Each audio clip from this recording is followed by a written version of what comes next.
ఇక్కడికి వచ్చిన మీడియా వాళ్ళకి అందరికీ కూడా నమస్కారం. ఫస్ట్ హ్యాపీ బర్త్డే అభిష్ గారు. అండ్ ఫస్ట్ నాకు చాలా ఈ మధ్య చాలా హ్యాపీగా అనిపించిన మూమెంట్ ఏంటంటే కుబేరా పెద్ద హిట్ అవ్వడం.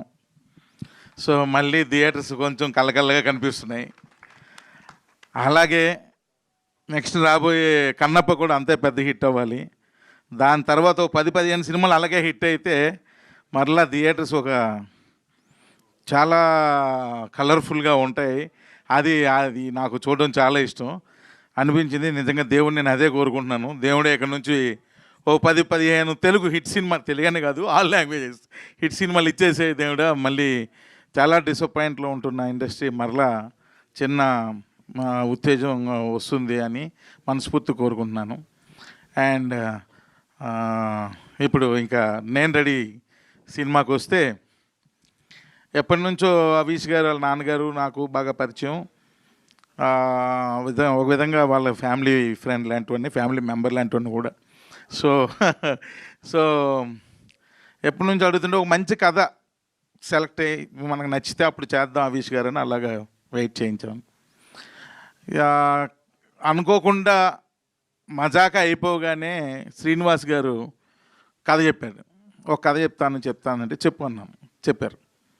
కథ వినగానే నాకు ఎందుకో ఇది అభిష్ గారు చేస్తే బాగుంటుంది అనిపించి వెంటనే అభిష్ గారు ఫోన్ చేసి ఒక కథ పంపిస్తున్నా వినండి అనగానే అభిష్ గారు అని మీరు అనుకుంటారు, అభిష్ గారి గురించి జనరల్గా ఒరిజినల్గా నిజాలు మాట్లాడేసుకుందాం, వీళ్ళేమి బోల్ డబ్బులు ఇచ్చేస్తారు డైరెక్టర్కి.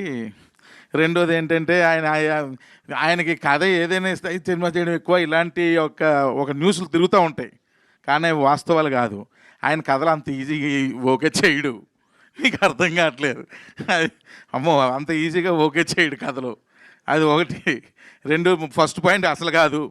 సో ఈ కథ విని ఇంచుమించు శ్రీని గారు 2.5 hours నేరేషన్ ఇచ్చి కంటిన్యూస్గా నేను పక్కనే కూర్చున్నా, నేను కూడా విన్నా ఆయనతో పాటు. సో వినగానే సింగిల్ షాట్ ఓకే చెప్పారు ఆయన. ఓకే చెప్పి త్రినాథ్ గారు నాకు బాగా నచ్చింది, బాగా ఎంజాయ్ చేశాను, ఈ సినిమా చేద్దామని. నాకు కూడా ఎప్పటి నుంచో పెళ్లి సందడిలో ఇండస్ట్రీలో ఉన్న కమెడియన్స్ అందరినీ అప్పుడు ఆ సినిమాలో వాడారు, అసలు కమెడియనే దొరకట్లేదు వేరే సినిమాలు యాక్ట్ చేయాలంటే అన్న భలే ఉండేది అది వినడానికి. కానీ కమెడియన్స్ అందరూ ఫ్యామిలీగా వచ్చి చేస్తున్నారు అని అనడం కానీ అది నాకు చాలా అప్పట్లో, అప్పుడు నేను డైరెక్టర్ని కూడా కాదు, ఏదో స్టూడెంట్, ఏదో చదువుకుంటున్నాను ఆ టైంలో. ఆ సౌండింగ్ మళ్ళీ ఈ సినిమాతో నేను వింటున్నాను మా సెట్లో. ఎందుకంటే ఫుల్ ఇక్కడ ఇంకా ఒక ఫ్యామిలీ, ఇదంతా ఇలాంటి 3 ఫ్యామిలీలు ఉన్నాయి. అంటే మీకు లాస్ట్ ఫంక్షన్లో అప్పుడు ఇంకా పెద్ద స్టేజ్ మీద చేస్తాం కాబట్టి స్టేజ్ కూడా కొంచెం పెద్దగా కట్టాల్సి వస్తుంది. ఇది ఒక ఫ్యామిలీ, ఇది ఇంక ఇలాంటి 3 ఫ్యామిలీలు ఉన్నాయి. సో అంతమంది ఆర్టిస్టులతో సినిమా చేస్తున్నాం. రోజుకి 12 నుండి 15 క్యారవాన్లు పెడుతున్నాం.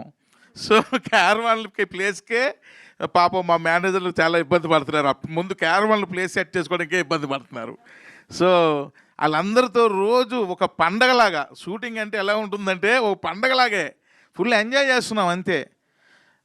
శ్రీలక్ష్మి గారు రాలేదు కదా, శ్రీలక్ష్మి గారు ఆవిడ కూడా మెయిన్ క్యారెక్టర్ చేశారు ఇందులో. అసలు ఎన్ని సీన్లు, ఒక 10 సీన్లు చేస్తే 8 సీన్లు విపరీతంగా నవ్వుకుంటున్నాం, మిగిలిన 2 సీన్లు విపరీతంగా ఏడుచుకుంటున్నాం, అందరం ఏడుస్తున్నాం, అంత ఎమోషనల్ అవుతున్నాం. అంటే ఇది ఏమి పెద్ద యాక్షన్ ఇలాంటి సినిమా కాదు, ఇట్స్ ఎ ఫ్యామిలీ ఎంటర్టైనర్. ఒక ఫ్యామిలీ ఎంటర్టైనర్, సరదాగా ఆ ఎమోషన్స్, మరి మధ్యలో వాళ్ళ మధ్య ఉన్న సరదాలు, ఇంతే సినిమా, ఏముండదు. సో నేను ప్రతిరోజు ఎంజాయ్ చేస్తున్నాను. ఇందాకలు అన్నాను మీకు డైలాగే లేదు కదా, డైలాగ్ లేదన్నాను కదా, దాని యొక్క ఎఫెక్ట్ ఏంటో మీకు థియేటర్లో చూస్తారు. ఆ డైలాగ్ లేనిది ఏంటి అన్నది. సో అద్భుతమైన నటులు లక్కీగా నాకు ఈ సినిమాకి సెట్ అయ్యారు.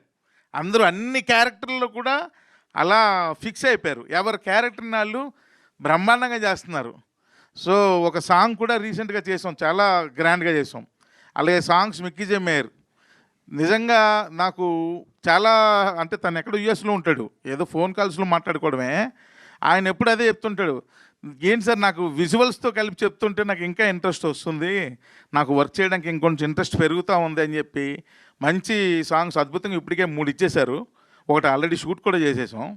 సో అంటే అది ఇప్పటి నుంచి అవన్నీ ఇంచుమించుగా 50% సినిమా షూట్ అయిపోయింది, ఇంకో 50% బాకీ. సో ఇప్పటి నుంచి ఎందుకులే విజువల్స్ అంత ఎక్కువ ఇవ్వడం, ఓన్లీ బర్త్డే గ్లిమ్సే ఇద్దామన్న ఉద్దేశంతో ఒక్క షాటే వాడాం. సో అందుకే నేనేమంటానంటే నాకు ఇంకొక పెద్ద ప్రాబ్లం ఏంటంటే ఆర్టిస్టులు ఎవరు వచ్చినా సరే ఈ సినిమాలో కొంచెం నీట్గా ఉండాలి, మంచిగా సేవ్ చేసుకొని, లేకపోతే నీట్ సేవ్తోనో లేకపోతే శుభ్రంగా తల్ల దూకొనిలోనే. ఈ ఆర్టిస్టులు కరువైపోయారు. ఎవరు వచ్చినా ఇంత గడ్డాలు, ఇంత హెయిర్లు. ఏంది ఈ కథ ఏమో అలాంటిది కాదు, క్లీన్గా నీట్గా ఉండాల్సిన కథ. అసలు అలాంటి ఆర్టిస్టులే దొరకట్లేదు, అందరూ అలాగే అయిపోయారు. మొత్తం గెడ్డాలు, ఇది కండలు గిండలు ఒక రేంజ్లో ఉంటున్నారు ఒక్కొక్కరు. సో మళ్ళీ ఈ సినిమాలో చాలా క్లీన్గా నీట్గా, ఇప్పుడు మీరు చూశారు కదా గ్లిమ్స్లో, ముద్దుగానే యశోద అని ఎంత హాయిగా ఉందో ఆ సంగీతం. సినిమా అంతా కూడా అంతే హాయిగా ఉంటుంది. సో ఇది it's a like family bonanza. Families అందరూ కూడా వచ్చి సరదాగా 2.5 hours ఎంజాయ్ చేసి లాస్ట్ 15 minutes ఓవర్ ఎమోషన్ అయ్యి ఒక చిన్న ఎమోషన్తో థియేటర్ నుంచి బయటకు వెళ్తారు, అంతే. ఎందుకంటే ఏముండదు సినిమాలో. సో నేను అప్పుడే వాళ్ళ నాన్నగారితో అన్నా, ఈ సినిమాకి మీరు ప్రొడ్యూసర్ అయితే నేను చేయనని. ఈ సినిమాకి నేను కాదు ప్రొడ్యూసర్ని అన్నారు. మరి ఎవరు అనగానే ఆవిడని ఇచ్చారు. ఈవిడ ప్రొడ్యూసర్ ఏంటండి, హీరోయిన్ లాగా ఉంది అంటే మరి అనగానే ఎంత మంచి ప్రొడ్యూసర్ అంటే ఆవిడ. జనరల్గా ఎవరైనా ఏదైనా చెబితే ప్రాబ్లమ్స్ వచ్చి ఈ ప్రాబ్లం వచ్చిందని చెబితే ఈ ప్రాబ్లమ్ ఈ సొల్యూషన్ ఏంటి అంటే, ఒక సొల్యూషన్ అనగానే ఇది వెళ్ళిపోండి అంటారు. ఈవిడ అలాంటి ప్రొడ్యూసర్ కాదు. ప్రాబ్లం వచ్చిందంటే దాన్ని అనలైజ్ చేస్తున్నారు, ఎందుకు వస్తుంది ఈ ప్రాబ్లం అంటే రూట్స్కి వెళ్తున్నారు. ఫస్ట్ సినిమా కదా ఆ మాత్రం ఉంటుందిలేండి అనుకున్నాను నేను. రూట్స్కి వెళ్ళి ఓహో దీనివల్ల ప్రాబ్లం వస్తుందని ఫైండ్ చేసి వాటిని సాల్వ్ చేయాలి, వాటిని సాల్వ్ చేస్తేనే ఈ ప్రాబ్లం సాల్వ్ అవుతుంది, లేదంటే మళ్ళీ రేపు కూడా పుడుతుంది అని చెప్పి ఆ రూట్స్ లెవెల్లో దాన్ని సాల్వ్ చేసుకుంటూ వస్తున్నారు. అంత మంచి ప్రొడ్యూసరు. సో నిజంగానే బాగా నచ్చారు. అంటే ఇది ఫస్ట్ ఫిల్మ్, ఇంకా డెఫినెట్గా మీరు నెక్స్ట్ ప్రాజెక్ట్స్కి బాగా షైన్ అయిపోతారు.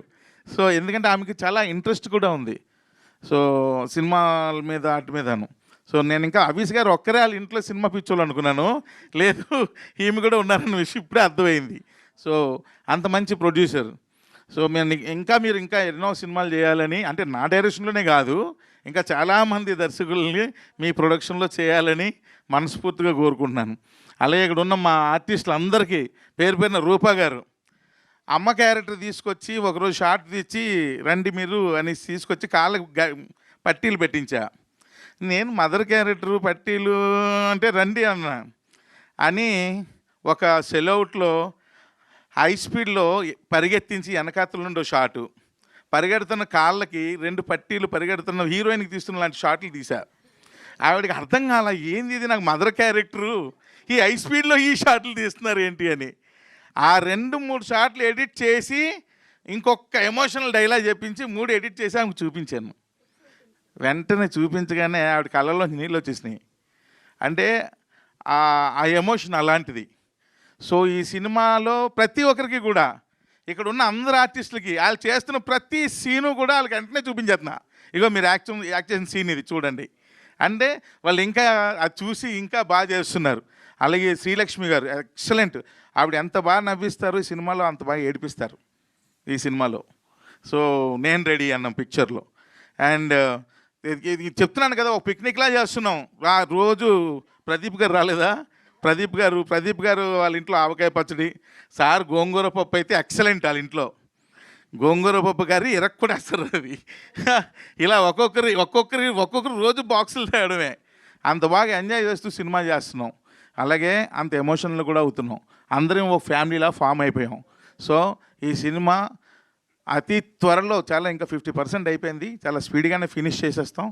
చేసిన తర్వాత ఎంత త్వరగా అయితే అంత త్వరగా మీ ముందుకు తీసుకొస్తాం. డెఫినెట్గా మీరు అందరూ ఎంజాయ్ చేస్తారు. నా సినిమాలకి మ్యాక్సిమం ఎడిటర్ మా ప్రవీణ్ పుడియే, కానీ ఏ సినిమా ఫంక్షన్కి రాలే, దీనికి వచ్చాడు, నాకన్నా ముందు వచ్చాడు. అదే అర్థం కాల ప్రవీణ్, ఏందో స్పెషల్ అర్థం కాల. ఇదే ఫస్ట్ టైం ఆయన ఫంక్షన్కి రావడం. సో నాకన్నా ముందు వచ్చేసాడు. నేను టైంకి రాలేదా? సారీ, నేనే టైంకి రాలేదు. ఆ కోపం మా మా మూర్తి గారు ఆల్రెడీ వార్నింగ్ ఇచ్చారు నాకు ఫోన్ చేసి, ఎక్కడున్నారు, టైం ఎంత అయింది అని. అలాగే మా నిజార్, మా ఇద్దరిది చాలా చాలా సంవత్సరాలు, చాలా సినిమాల అనుబంధం. So at the same time ఈ సినిమాలో కూడా చాలా సూపర్ విజువల్స్ ఇచ్చాడు, చాలా బాగా చేస్తున్నాడు కూడా తను ఫోటోగ్రఫీ. అంటే ఫిక్స్ అయ్యాం సినిమా బాగా చేద్దాం. ఇంచుమించుగా 28 మంది ఆర్టిస్టులు ఉన్నారు, 28 మెంబర్స్ ఆర్టిస్టులు సినిమాలో.